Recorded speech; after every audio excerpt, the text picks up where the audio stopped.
Selamat pagi saudara-saudari yang dikasihi Kristus.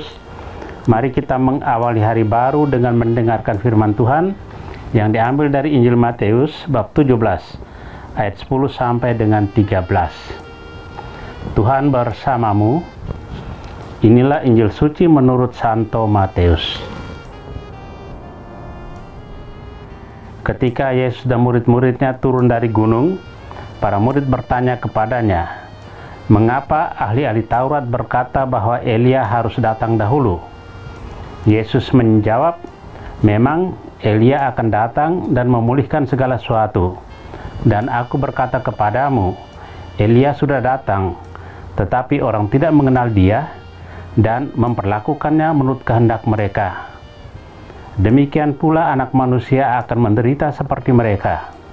Pada waktu itu, mengertilah murid-murid Yesus bahwa ia berbicara tentang Yohanes Pembaptis.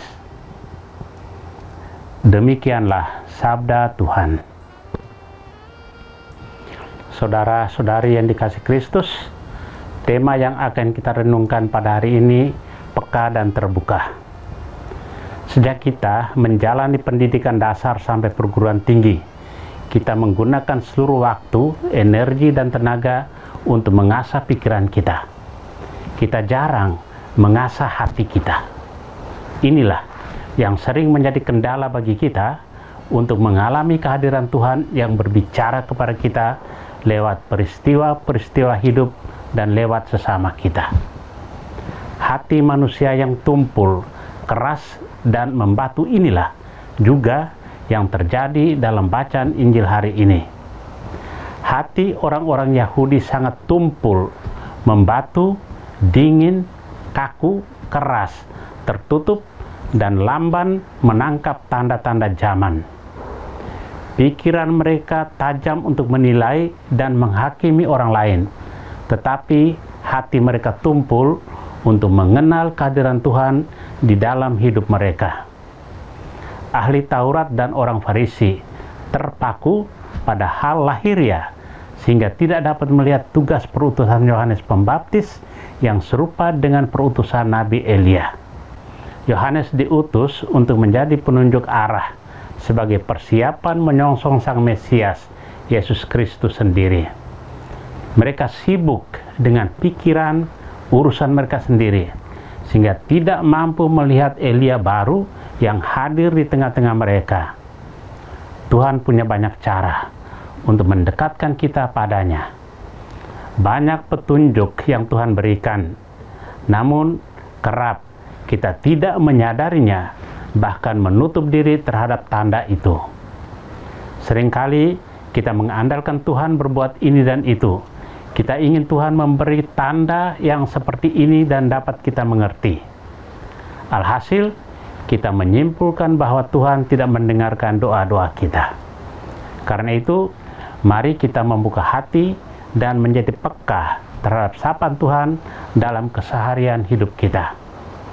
Saudara yang terkasih, salah satu alasan beberapa orang menolak Yesus sebagai Mesias adalah karena dalam pandangan mereka, kedatangan Mesias didahului dengan kedatangan kembali Elia untuk menyiapkan kedatangan Tuhan.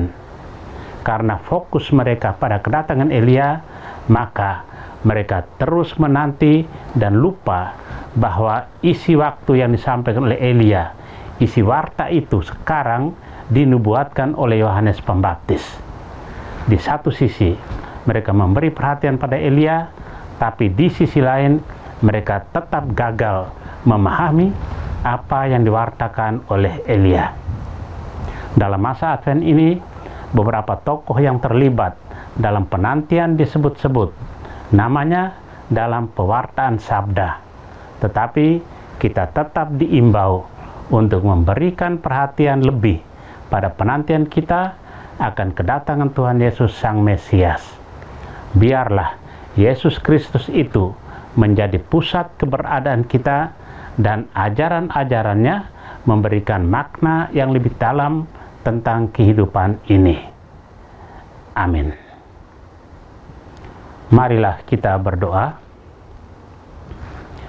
Tuhan, pagi ini kembali kami naikkan syukur dalam doa dan permohonan.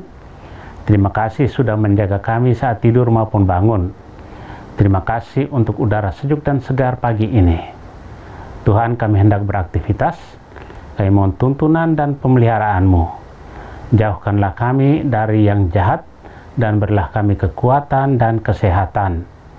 Ajarlah kami untuk saling mengasihi dan mengampuni. Kami serahkan hari ini ke dalam tangan-Mu.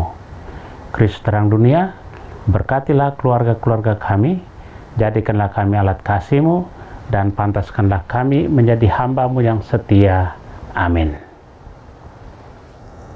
Tuhan bersamamu. Semoga keluarga kita, orang-orang yang terkasih dan doakan, seluruh aktivitas kita hari ini dilindungi, dibimbing, dan diberkati oleh Allah yang Maha Kuasa, Bapa dan Putra dan Roh Kudus. Amin.